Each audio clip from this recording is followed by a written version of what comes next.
grandes posibilidades. Tiempo de crisis, tiempo de cambios, tiempo de mente. Tiempo de crisis, tiempo de cambios, tiempo de deprimirse o transformarse, tiempo de imaginar un nuevo siglo. Este es el tiempo. Tiempo de Tomas. Una mirada humanista del acontecer político, social y cultural de Chile y el mundo, con la participación de Fernando García Nadaf, Efrén Osorio y Tomás Hirsch, junto a sus invitados. Despeínate, indígnate y súmate a Tiempo de Tomas. Transformarse en algo original y no conocido.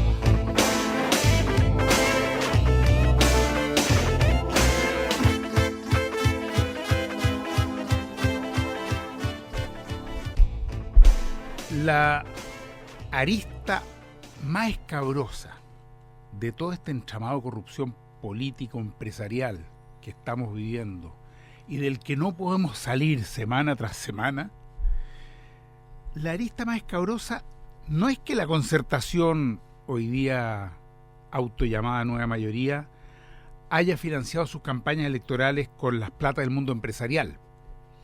Eso, que de por sí muestra bastante incoherencia política, muestra su dependencia de los empresarios y, por cierto, también la sumisión a ellos a la hora de legislar.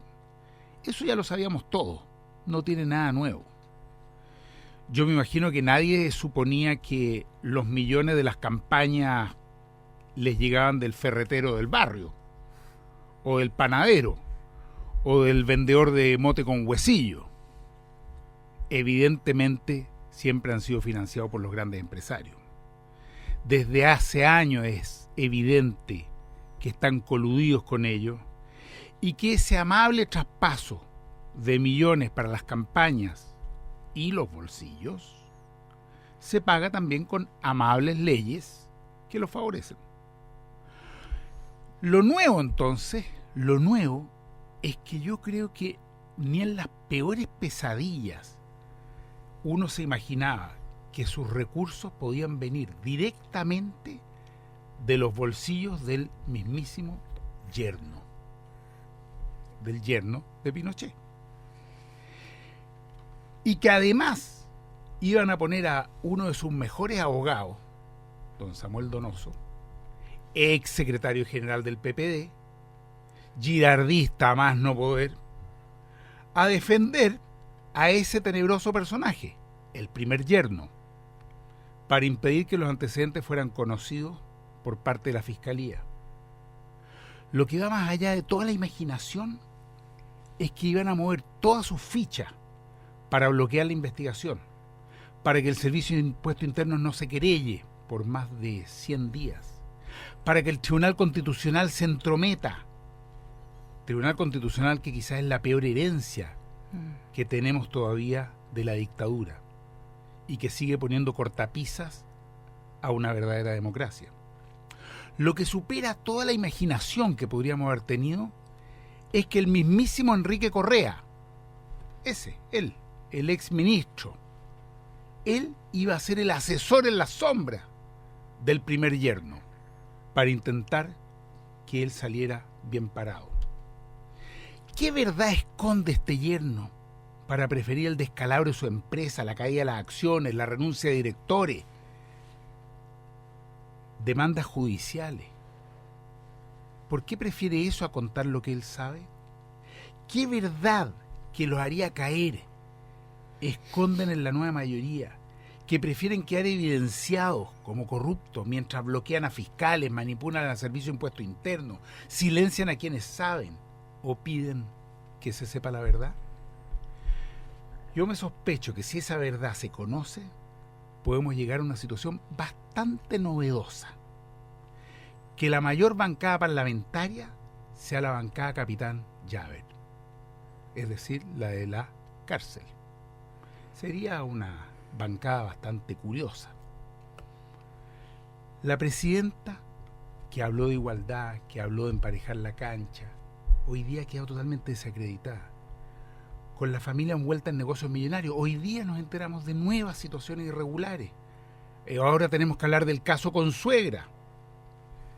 Mientras ya nadie discute que esta campaña fue financiada por Luxich. Lo que se discute y lo que se debate en los pasillos es si este empresario poderoso financió con 2.000 millones o con 3.000 millones en aportes reservados a la campaña. ¿Podrán impedir que se conozca la verdad y que se juzgue en definitiva a los corruptos? Yo creo que eso no depende de ellos, no depende de quienes están tratando de tapar esa verdad.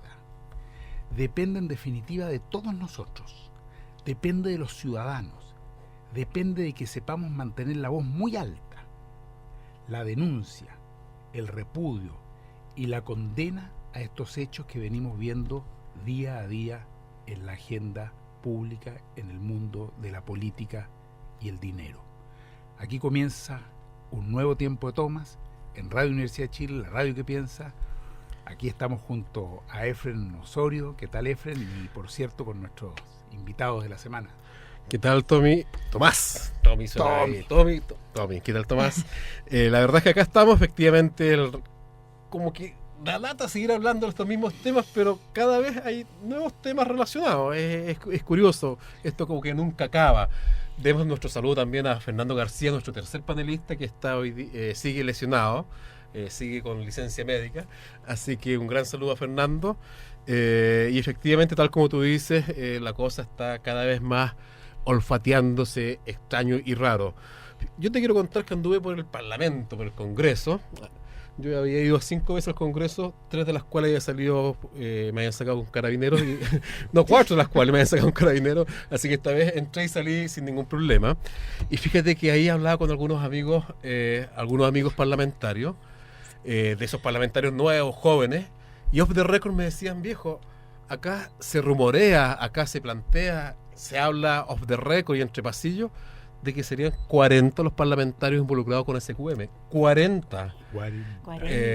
Realmente ya estamos hablando ya de un tercio del Parlamento. O sea, no estoy tan Entonces, mal yo cuando hablaba claro, de la bancada. Sí, la bancada. Efectivamente. Entonces, hay un momento en que la cosa está bastante complicada y que vamos a comentar esto y otros temas más con nuestra invitada de esta semana, que tengo el gusto de presentarla. Estamos con Claudia Dides, socióloga, directora de la corporación Miles, que es una ONG que se encarga del trabajo de los derechos reproductivos y están trabajando también con todo el tema de la legalización del aborto. Sí. Así que bienvenida, Claudia, un gusto y un placer tenerte por acá. Gracias a ustedes por invitarme, creo que va a ser una buena conversación. Más los acontecimientos que tú planteaste al principio, parece que da para mucho. Sí, así es. Sí.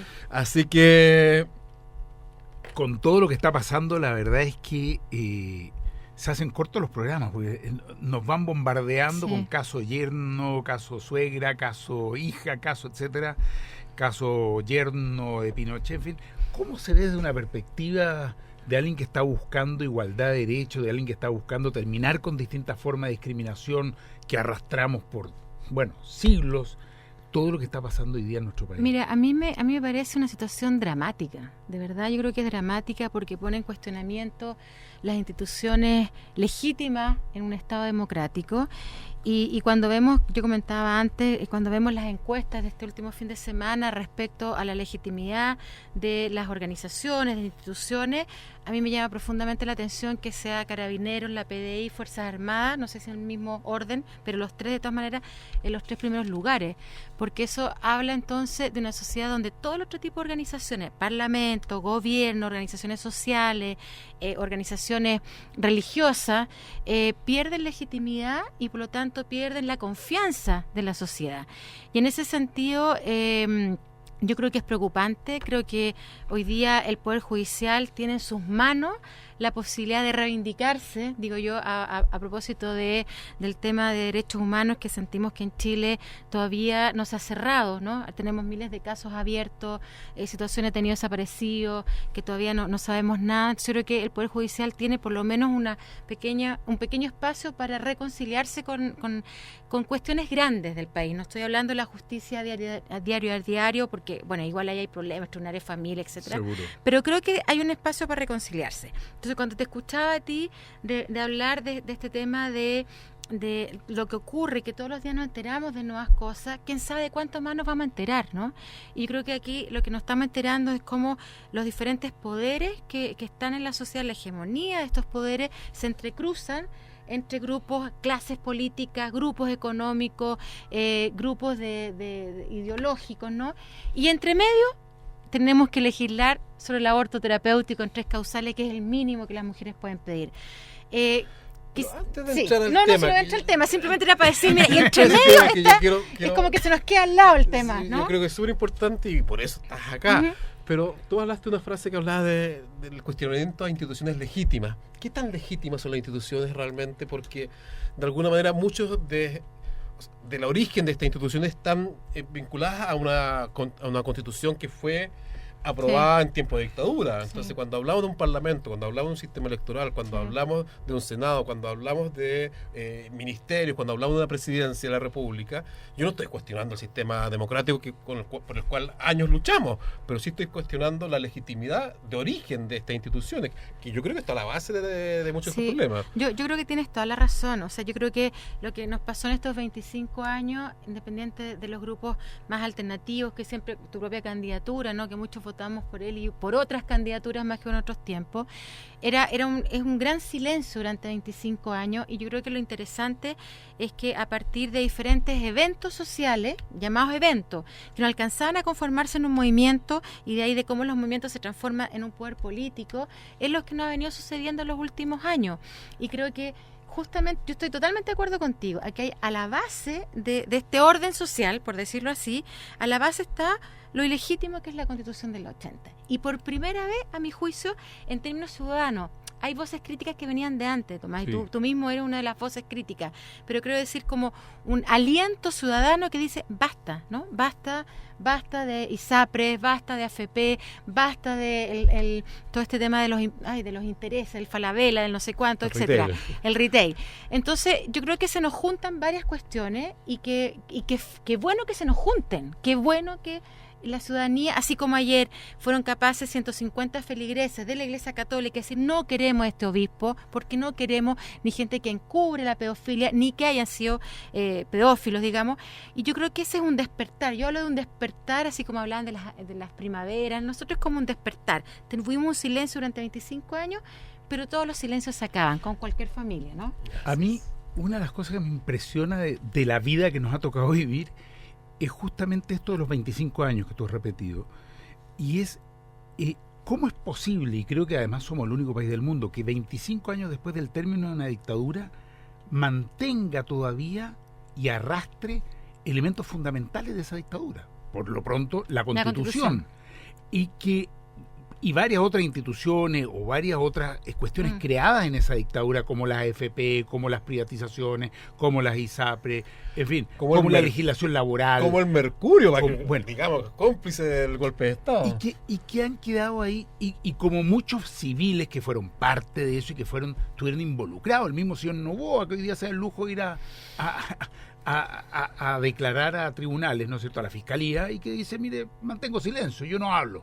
Yo no tengo por qué hablar, con un matonaje que uno dice, bueno, esta gente de algún modo cree que todavía se mantiene eso, y algo de razón tienen. ¿Qué quieres que te diga? O sea, yo he investigado un poco y lo he dicho acá en otro programa, no hay ningún otro país, no hay ninguna otra democracia en el mundo que 25 años después de una dictadura mantenga su constitución.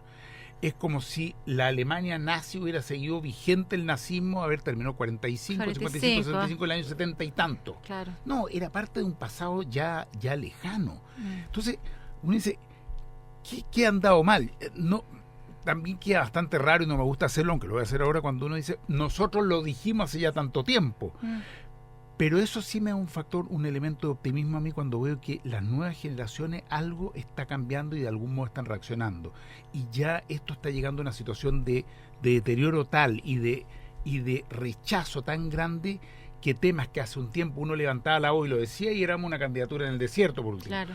El año 90 Laura Rodríguez hablaba de legislar el tema del aborto. Era una loca por ahí sola, y hablaba de ley de divorcio y bueno, hoy día por lo menos un tema que está en la discusión, Vamos a ver qué pasa en definitiva, pero por lo menos está en la discusión y la misma encuesta muestra que, no sé, un 70% de los médicos está de acuerdo, una gran parte de la ciudadanía está de acuerdo, sobre todo las nuevas generaciones. O sea, yo tengo, a pesar de toda esta situación caótica que hay, Sí. mucha esperanza en esta nueva generación que está de algún modo reaccionando y despertando.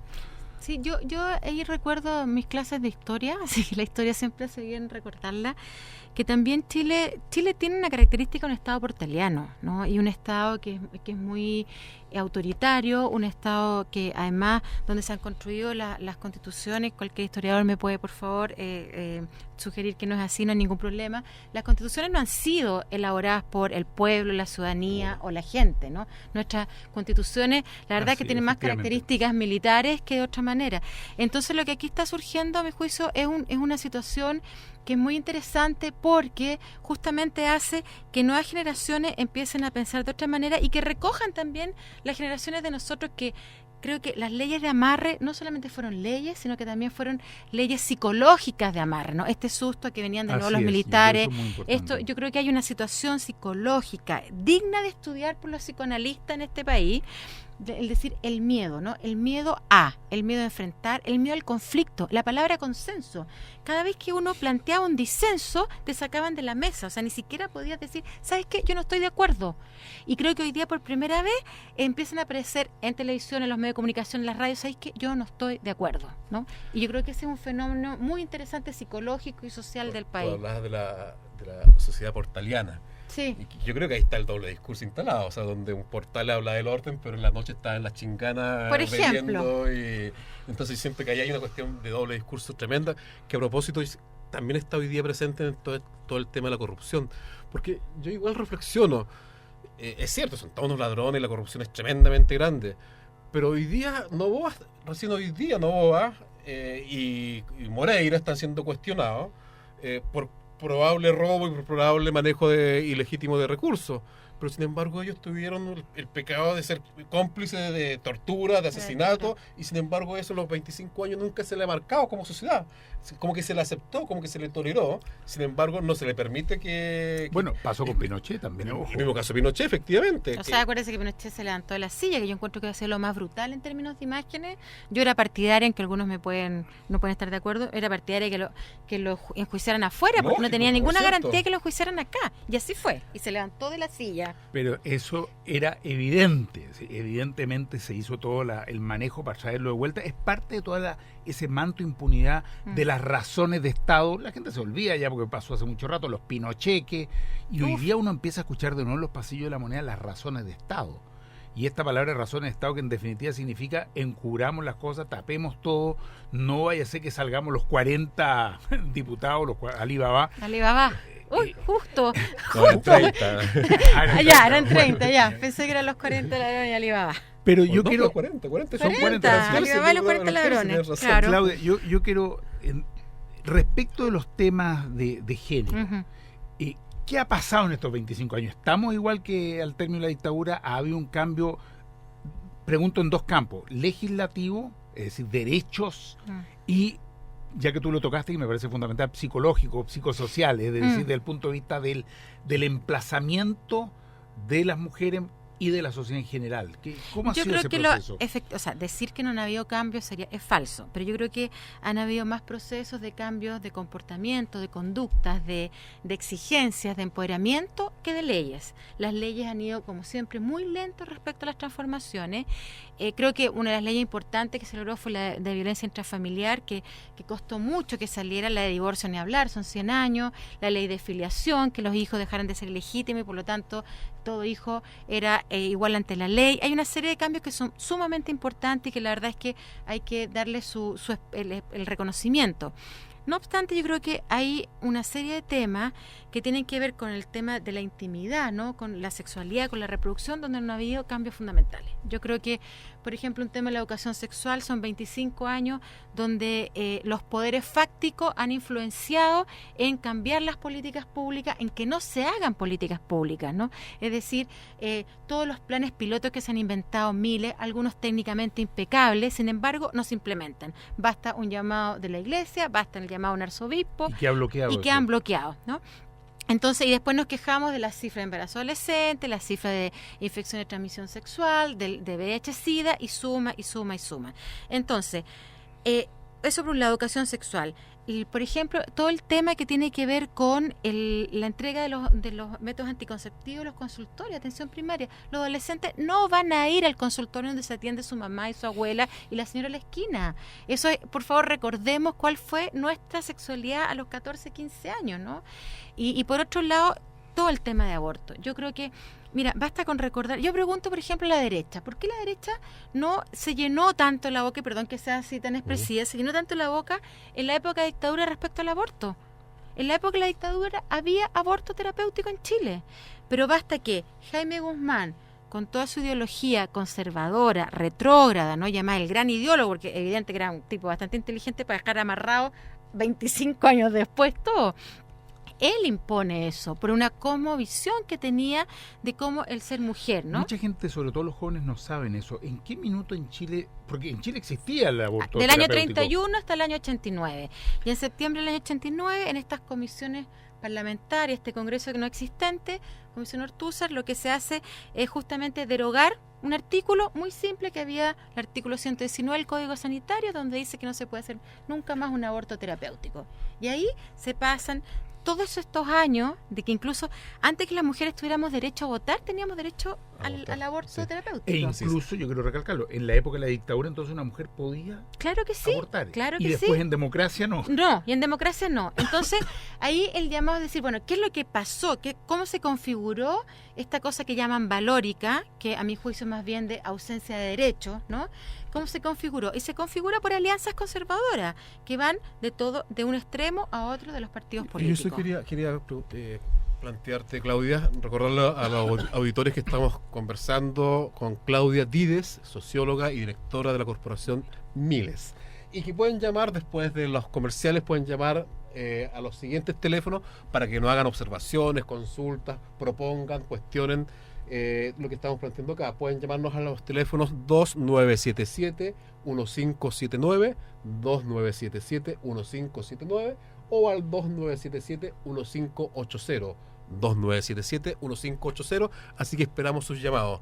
Claudia, tú hablabas de la cosa valórica, ese sustrato cultural que está de trasfondo, y creo que ahí hay algo que es necesario conversar, porque los grupos conservadores hablan de los grupos pro vida, hablan de que nosotros estamos por la vida y no por la muerte, y ahí hay una trampa semántica re complicada que es bueno hacerse cargo, porque en el fondo quienes estamos por la legalización del aborto, no estamos a favor de la muerte por ningún motivo. Pero ahí hay una caricatura que se ha hecho que es bueno planteársela, no para nosotros los convencidos, sino para la gente que está ahí en la duda, que no sabe muy bien. A ver, yo creo que lo primero es decir que la vida es un concepto que nosotros defendemos, pero a ultranza. Por algo defendimos los derechos humanos en la época de dictadura y lo seguimos ahora defendiendo.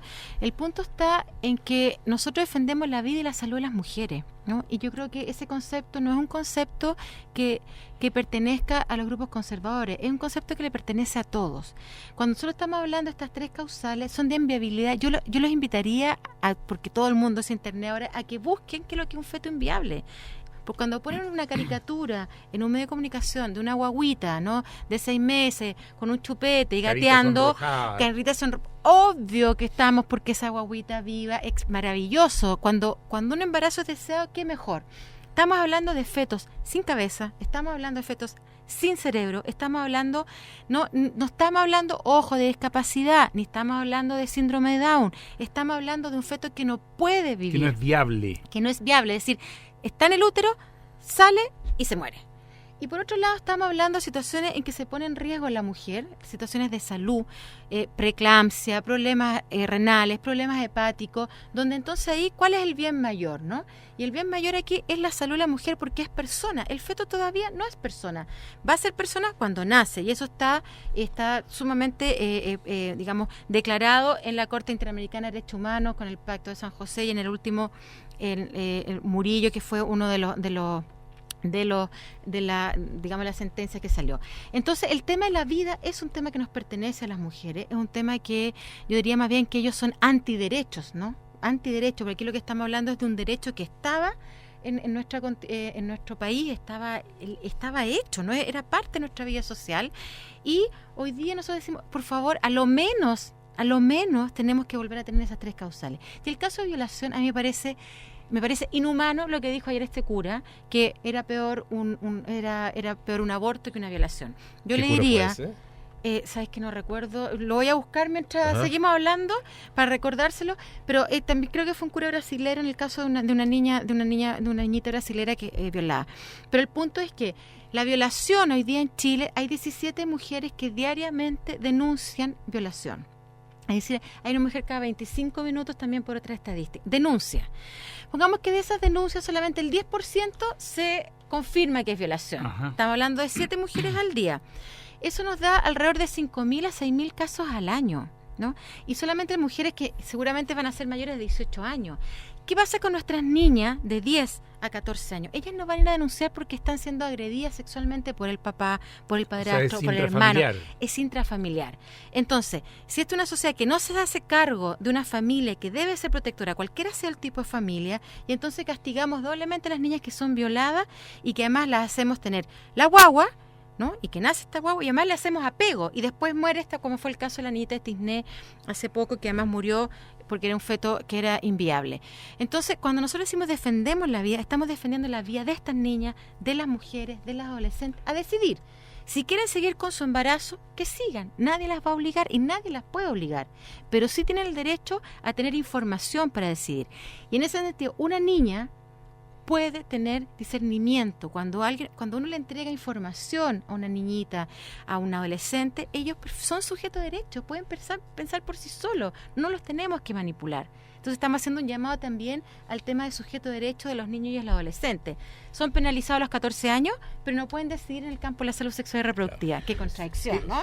Bueno, y es una de las varias contradicciones que hay por el tema. En este momento, mientras estamos conversando, para que se sepa que este es un programa en vivo, hay una marcha, ¿no es cierto?, en la cual participa incluso el rector de la Universidad Católica contra el aborto, pero en que el lema nuevamente es de una gran manipulación. Ellos hablan de encuentro por la vida, ¿no es cierto?, siempre poniendo esta idea de que quien está porque haya un aborto terapéutico incluso, no estamos, bueno, algunos como yo creemos que en todos los casos debería haber el derecho de la mujer de poder decidir sobre su cuerpo, sobre su sexualidad y también sobre un embarazo no deseado. Pero esta manipulación de hablar de encuentro por la vida, y por otro lado te encuentras que, tal como decías tú, no hay enseñanza sobre la sexualidad.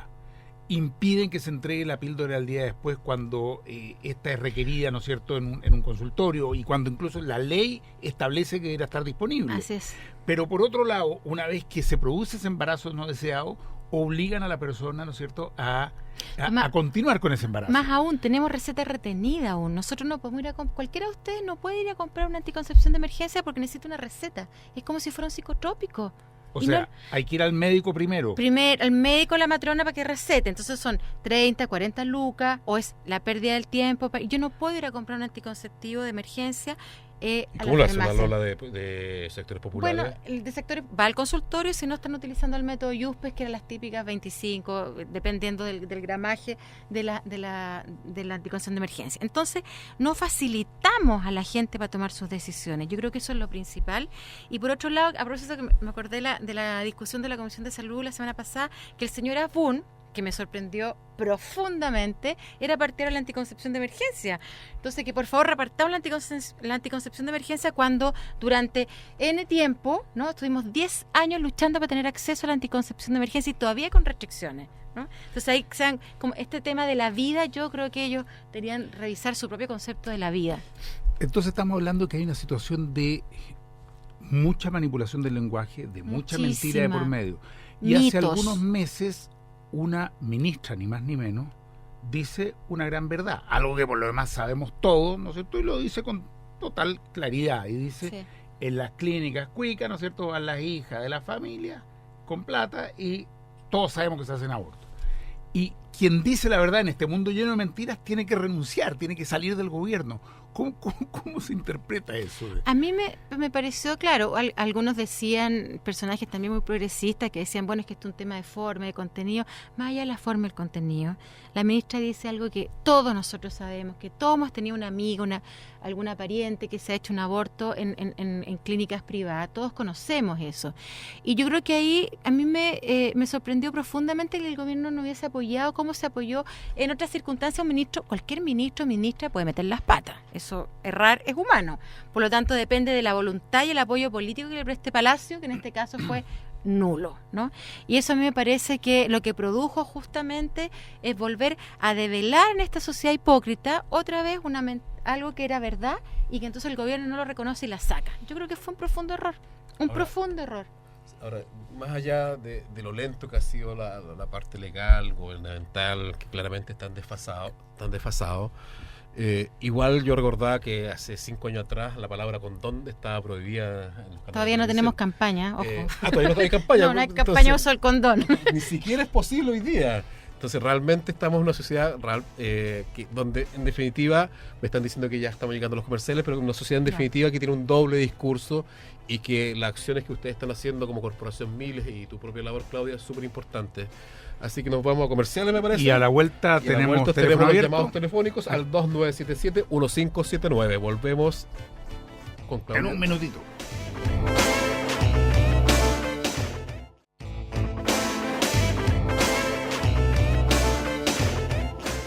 Estamos de vuelta entonces, recordamos que estamos en el programa Tiempo de Tomás en la Radio Universidad de Chile, la radio que piensa, y hoy día estamos con nuestra invitada Claudia Dides, socióloga, directora de la Corporación Miles, hablando de contingencia, hablando de derechos reproductivos, hablando de aborto y legalización del aborto. Entre medio hablábamos un poco de distintas situaciones, pero antes de meternos en temas tenemos un llamado. Antonio de la Reina. Antonio de la Reina. ¿Qué tal, Antonio? ¿Cómo estás? Mira, ya no me sorprende nada en este país, ya este país es increíble.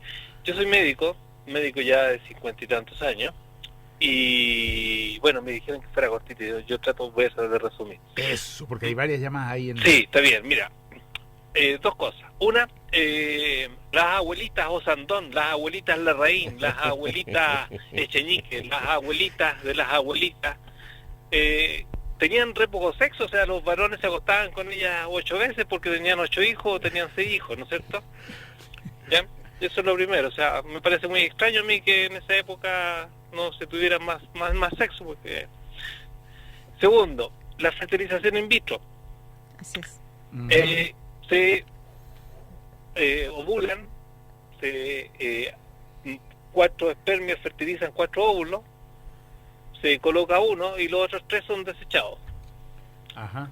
Entonces, ¿eso no es un aborto legalizado? ¿Ya? Y en clínicas Buena cuicas. reflexión. ¿Ya? Y lo último, por favor, no aparezcan ustedes en Sokimich. No, te lo aseguro, por los lados nuestros, nada que Esa parte, de todo lo que comentaste, esa es la que puedes tener más seguro. Gracias, Antonio. Muchas gracias, un abrazo. Ni en Sokimich, ni en ninguna de las otras, ojo, ni Sí. en Luxich, ni en Penta, ni en nada. ¿Qué dice de lo que comentó Yo creo Antonio? que el médico tiene toda la razón. Las prácticas de aborto en nuestro país, así como en los países latinoamericanos, hacen parte de la historia de las mujeres, ¿no? Hay que recordar que el gobierno de Frei Montalva justamente lo que hace para reducir las tasas de aborto es incluir la planificación familiar, y de esa manera empiezan a bajar, ¿no? Ahora, la fecundación in vitro, claro que es cierto, la verdad... Carlos, ya vamos. Lo que hace la fecundación in vitro tiene toda la razón el médico. Entonces la verdad es que aquí me parece que incluso alguien podría decir, bueno, lo que pasa es que también hay que prohibir las masturbaciones en los hombres porque se podrían entonces... Se pierden espermios. Se pierden espermios. Es muy absurda la discusión, de verdad que es muy medieval en ese sentido, así que apoyo totalmente lo que dice el médico. Es cuestión de ver la historia de nuestras abuelas y nuestras madres para ver cuántos abortos se hicieron porque no había anticonceptivos. A ver qué es lo que nos dice Carlos de Maipú, también sobre el tema. Carlos. Hola, buenas tardes. Buenas. Mira, yo en lo personal soy contrario al aborto, pero no porque lo diga la UDI, ¿eh? Bien, No, bueno. que quede claro eso para que no me vayan a mezclar. ¿Ya? La UDI es contraria al aborto porque está vinculada a las empresas de pañales, de lácteo, de rodado, de juguete, pero no por una cuestión valórica. Mira, la UDI no es anticomunista porque los comunistas sean ateos, sino que por la plata, ¿ya? Es por la plata, no porque sean ateos. Yo tampoco soy comunista, pero a lo que yo voy a lo siguiente, y yo le hago la siguiente reflexión a la señora Claudia. Cuando una niña es violada y aborta, ¿se acaba el problema para esa niña? ¿Se acaba el problema? Jajaja, digamos, ya abortó y se acabó. Esa niña igual tiene que ir a un psicólogo, aborte o no, porque resulta de que esa guaguita que va a morir, que va a ser abortada, y el violador va a quedar 8 o 10 años preso, ¿y después qué? Entonces yo le digo una cosa, a mí no me confundan si yo soy contrario al aborto porque la UDI lo diga, porque la UDI no tiene el patrimonio de la fe, ¿ya? El mercado también atenta contra los valores cristianos, Tomás y señor Gregorio, ¿no? Y Claudia, también atenta. Yo soy contrario al aborto no porque la UDI lo diga. Lo Gracias. que sí soy partidario de los anticonceptivos, sí, pero el aborto no, porque también es una violación a los derechos humanos, porque una guaguita igual se mueve en un vientre. Ok, Carlos, vamos. Carlos, gracias. Le vamos a pedir a Claudia a ver qué reflexiona sobre lo que está. Muchas gracias, comentando. Carlos. Gracias. Yo creo que cualquier proceso de aborto y de decisión de la mujer en estas 3 causales tiene que tener un acompañamiento psicológico, eso me parece evidente. Está puesto además en el proyecto ley, así que eso no se preocupe porque va a haber acompañamiento en el caso que decida hacerse un aborto y en el caso que no lo decida. Y respecto a los violadores, claro, tienen que ser las sanciones más estrictas y eso ya es un tema de justicia. Ahora, yo le pediría al señor, y esto con mucho respeto, yo no sé si usted ha visto alguna vez un feto inviable, lo que es llevar un feto anencefálico en el vientre y sin poder decidir, ¿no? Yo creo que si hay una mujer, como es el caso, por ejemplo, de la hija de Ignacio Walker, que tuvo, no me acuerdo si el síndrome de Patagua o el síndrome de Potter, pero que ya tuvo la posibilidad de decidir en el Estado escocés y la acompañaron hasta el final, pero el Estado le ofreció, decir, ¿tú quieres seguir o no quieres seguir con este embarazo? Y ese es el Estado que necesitamos, no necesitamos que se nos imponga. Entonces, en ese sentido, lo llamaría, digamos, hablar de fetos además y no de guaguitas, porque las guaguas son personas cuando nacen. Mira, Claudia, que llega lejos este programa, nos están llamando desde Canadá. Wow. José Pérez, ¿qué tal? Hello, ¿cómo estás? Hola, buenas tardes, estoy escuchando el programa atentamente. Lamentablemente veo que el tema se fue declinado a la parte aborto. Me gustaría hacer una pequeña reseña a lo que habló usted al principio con respecto a la sociedad durante los 25 años. Sí. Me gustaría preguntarle a la socióloga, ¿cómo cree ella que ha evolucionado nuestra sociedad en los 25 años con respecto al modelo económico que tenemos en este momento en nuestro país, en Chile, que por lo demás es vergonzoso? Eso es. Gracias, Listo, muchas José. gracias. Saludos para Canadá. Claudia. Claudia, ¿Alguien? interesante me parece porque nos Sí. abre la perspectiva. El tema mujer mismo Sí, sabemos que es mucho sí, más que sí. el tema de... No fuimos al tema de aborto, señor, porque está de contingencia, así que, pero entiendo la pregunta y yo creo que la verdad es que a mí me parece que es un sistema neoliberal nefasto, que lo uno que ha producido, hay un libro de Tomás Mulián que hablaba que el consumo me consume, y creo que esa es una cuestión que nos lleva a cuestionarnos todos los días respecto a cómo estamos viviendo nuestra vida diaria. Chile es uno de los países, y esto lo lleva al campo de la salud, uno de los países que tiene mayor depresión, que usa la mayor cantidad de psicotrópicos de América Latina, donde hay mayor maltrato hacia los niños, donde hay conflictos que no se solucionan, como el conflicto mapuche, y yo creo que eso tiene que ver con un sistema económico que es depredador, un sistema económico que el royalty de las mineras es vergonzoso, como nos han quitado el agua, así que nomás decirle que ¿cómo evolucionó? Evolucionó en la peor forma, evolucionó hasta extraernos la última, yo diría la última célula de nuestra tierra, en el sentido de sacarnos todo, ¿no? Y hoy día justamente creo que lo que están apareciendo no son solamente temas de ejercicio de derechos individuales, libertades, conciencia, la corrupción en los partidos políticos, de algunos políticos, sino que también cuál es el desarrollo y qué tipo de desarrollo queremos. Y en ese sentido creo que hay una crítica muy fuerte por parte de académicos, de movimientos sociales, que no queremos un desarrollo del tipo que estamos teniendo y que se relaciona evidentemente con el sistema neoliberal. Debo decirte que estás teniendo mucha claque, porque no paran las llamadas. Ay, qué A diferencia bueno, de me otro programa. encanta, Mira, eso ahora me nos está encanta, llamando ya. Tania, finalmente una mujer. Nos Al está llamando. fin, Bien, ya. Tania de Quinta Normal, ¿cómo estás? ¿Estás ahí? Tania. ¿Aló? Hola, sí, te escuchamos. Hola, sí, quisiera dar una pregunta sobre el aborto, porque ¿quiénes son los que embarazan a las mujeres? Los hombres. Son los hombres que no son responsables después de la alimentación, son los que castigan, son los que pegan, son todo ese tipo de cosas. Entonces, ¿quiénes son los que legislan? Son los hombres. ¿Quiénes son los que embarazan? Son los hombres. Gracias, Ese es Tania. mi consulta. Vamos a ver qué dice Claudia en este tema. Bueno, que yo creo que aquí son dos partes en el sí, asunto. yo creo Ahí que el tango se requieren dos. se requieren dos. Yo creo que es un tema muy importante el que pregunta Tania, porque evidentemente aquí hay una corresponsabilidad, ¿no? Yo, por ejemplo, recuerdo los dichos del diputado Lorenzini, que fueron de verdad de una estupidez máxima, en el sentido de decir que las mujeres eran violadas porque se tomaban un trago, como si los hombres no se pudieran aguantar, ¿no? No tienen esta cosa de este impulso animal, ¿no? Y las mujeres entonces sí nos podemos aguantar. Eso es porque nos enseñan. Aquí hay una corresponsabilidad. Lamentamos que evidentemente, y ahí tiene que ver con otros temas, Tania, que el Parlamento, la mayoría son hombres, hay un problema de inequidades y acceso a la política por parte de las mujeres, porque siempre se nos ha dejado en segundo plano, y en ese sentido los hombres algo tienen que decir en el sentido de hacerse responsable, no necesariamente decidir sobre ese aborto. Yo siempre he dicho, cuando hay una pareja que está bien, no una pareja, cualquiera sea su condición, si están casados, convivientes, da lo mismo, y esa pareja conversa sobre el tema de aborto, es una conversación importante cuando uno tiene confianza, amor, etcétera. Pero finalmente la decisión es de la mujer. Es que ese es el punto, porque finalmente estamos hablando del cuerpo de la mujer. O sea, sí. Y acá curiosamente la discusión, las leyes y todo, se hace desde una perspectiva masculina, una perspectiva machista. Yo debo reconocer que tengo mi impronta machista. Todo, yo también. Estamos en una sociedad donde sí. fuimos criados así. Intentamos mirar desde otro punto de vista, pero sin lugar a duda que acá el tema de lo masculino definiendo el cuerpo de lo femenino es súper complicado. Y es un tema que hay que conversarlo también, porque efectivamente estamos hablando del cuerpo de la mujer. Y por tanto es la mujer quien tiene que definir qué hace con su sexualidad, qué hace con su embarazo, qué hace en definitiva con su derecho reproductivo. ¿Te puedo acompañar la reflexión de una pregunta?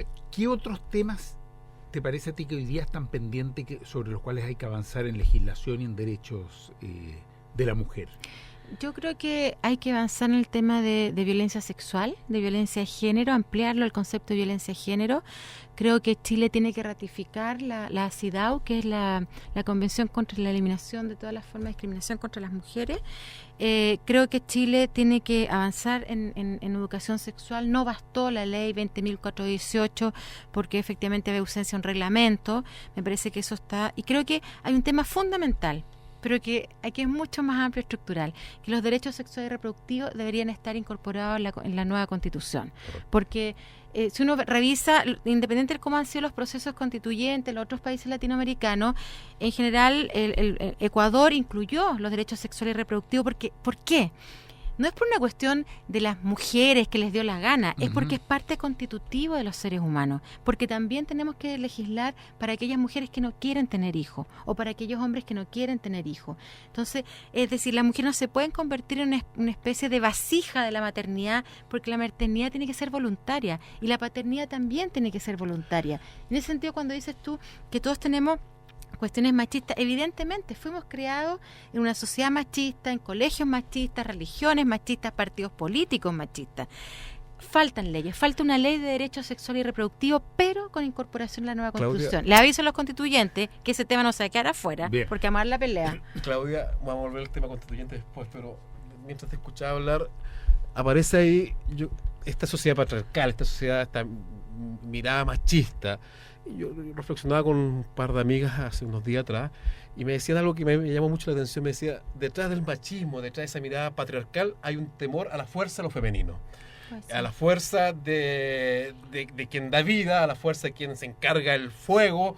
Yendo un poquito más atrás, un análisis acerca de dónde viene esta mirada patriarcal que tanto daño le ha hecho a la sociedad. Yo creo que, bueno, históricamente hay hablando desde América Latina, desde Chile, porque hay que ver las constituciones en otros continentes, y ahí no me voy a meter, pero nosotros tenemos una fuerte influencia de la Iglesia Católica, específicamente la jerarquía. Si nosotros nos vamos a la conquista de América Latina, la conquista fue lo más violenta violenta que ha sufrido nuestra América, ¿no? Y en ese sentido es una violencia sexual también.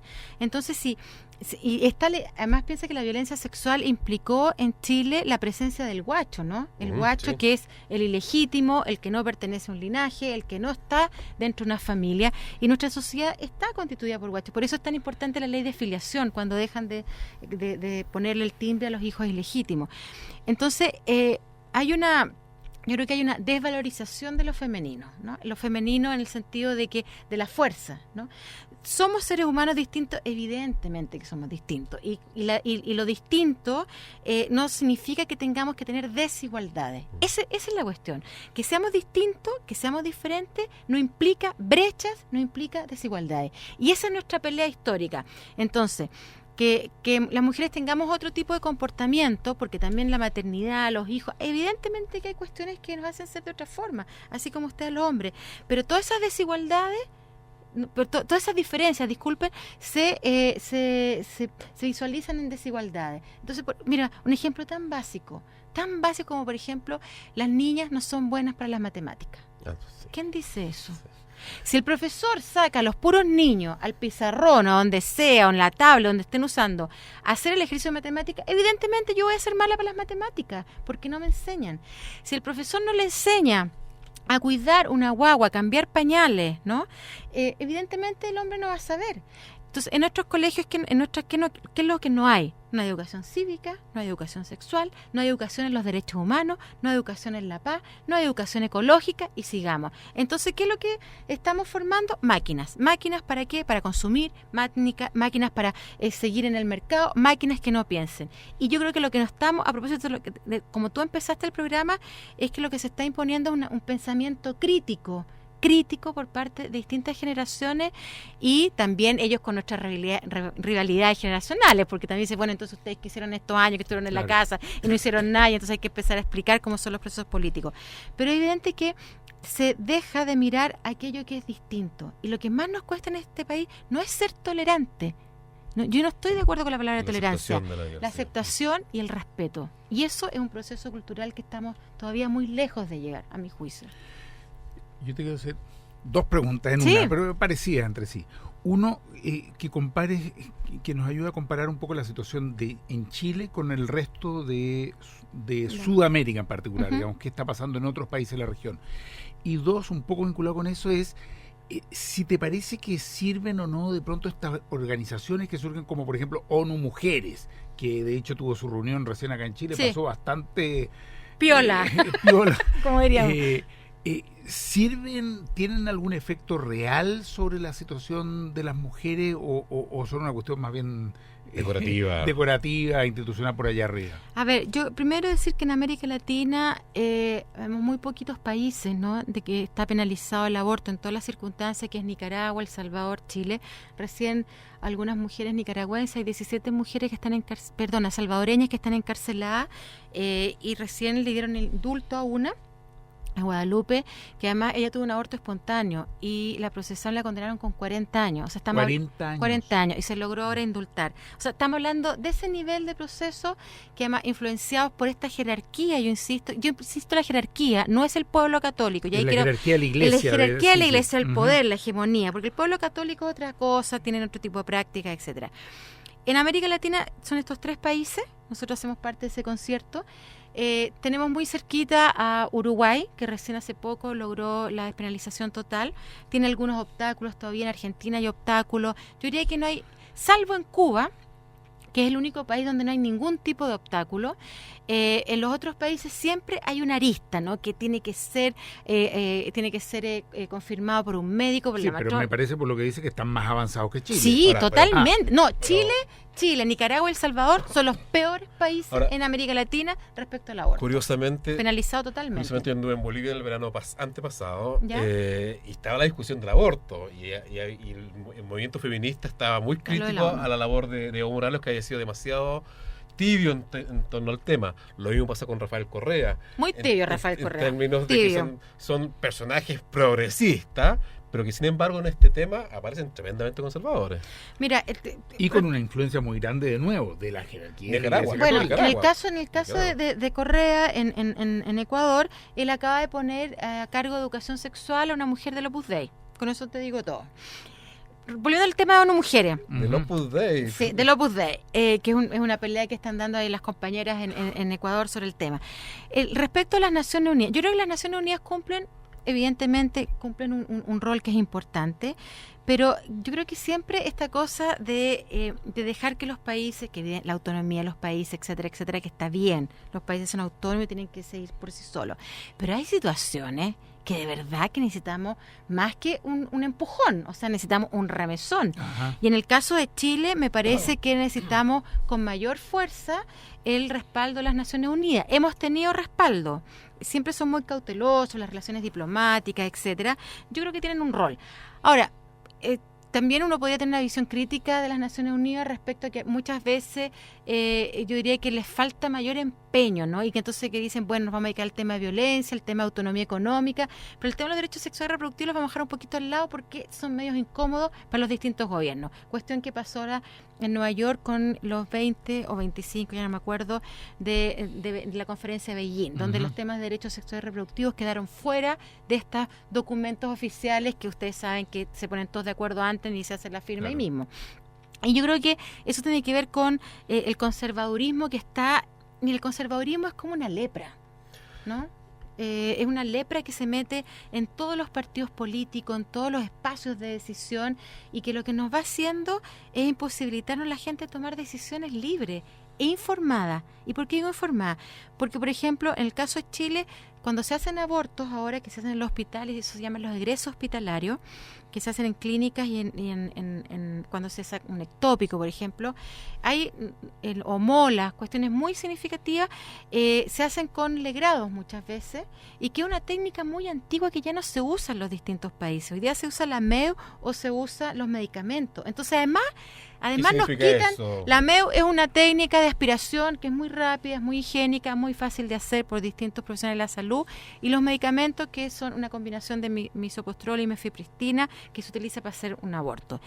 Y entonces lo que nos están negando también es el avance tecnológico que podemos tener las mujeres, los seres humanos. Es decir, hay partes en el mundo donde tienen las mejores tecnologías y nosotros nos niegan eso.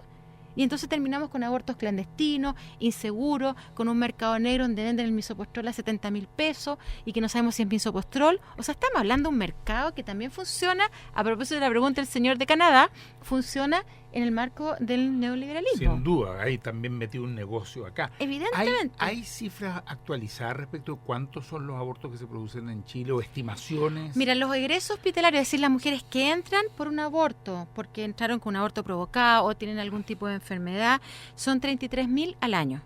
Eso en el sistema hospitalario. Sistema hospitalario. Fuera del sistema hospitalario se dan entre 70 a 120.000 abortos clandestinos, inseguros, en condiciones, en realidad son menos inseguros los que pensamos, porque las mujeres también, ustedes saben que como buenas mujeres acostumbradas a las redes, ¿no? Uno se va pasando por redes, información, datos, etcétera.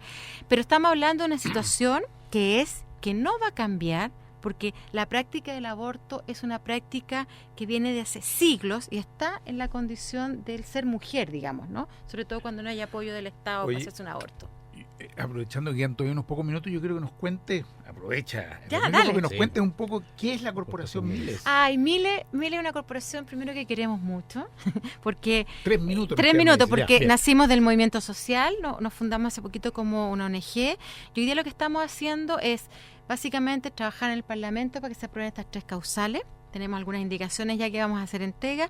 Estamos trabajando con médicos, matronas, estamos hablando ya pronto viene una gran acción comunicativa por ese lado, y también hacemos apoyo psicosocial a las mujeres que han abortado y que quedan solas, ¿no? Que nadie después se hace cargo de ellas, y hacemos investigación, porque habemos varios que venimos de la academia, hay otros que son activistas, hay una corporación que de verdad ha salido con mucho esfuerzo, donde hay matronas, médicos, cientistas sociales, estudiantes, así que ahí todos invitados a ver nuestra página web, que está en recambio, pero ya viene la nueva página web. ¿Se conformaron desde el movimiento social? Desde el movimiento social fue a partir de una investigación que hicimos, yo trabajaba en Flaxo, hicimos una investigación donde nos daba cuenta de que el 67% estaba por las 3 causales, solamente un 25% por el aborto libre, por lo tanto hicimos una opción también, yo diría, estratégica, táctica, y en ese sentido nos conformamos con partidos políticos. Bueno, los partidos salieron porque ustedes saben que los partidos como movimiento social siempre tienden a chocar, y se configuró en ese momento y pasó mucha gente a la cual le tenemos mucho respeto y mucho cariño porque fueron parte de Mile, y yo creo que ellos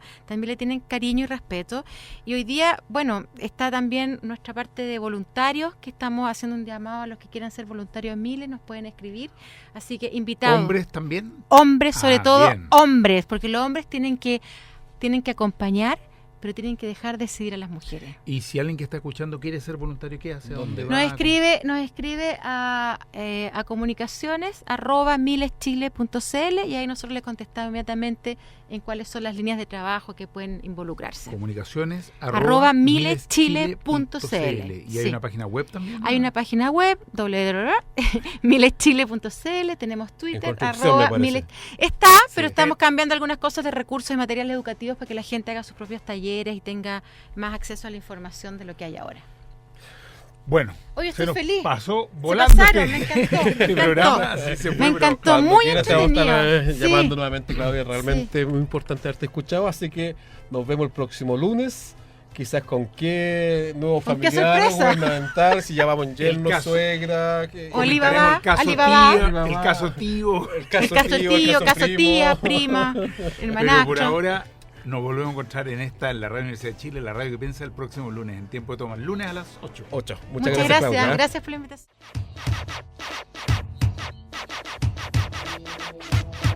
En Radio Universidad de Chile hemos presentado Tiempo de Tomas, una mirada humanista del acontecer político, social y cultural de Chile y el mundo, con la participación de Fernando García Nadaf, Efrén Osorio y Tomás Hirsch junto a sus invitados. Nos encontramos el próximo lunes a las 8. Despeínate, indígnate y súmate a Tiempo de Tomas.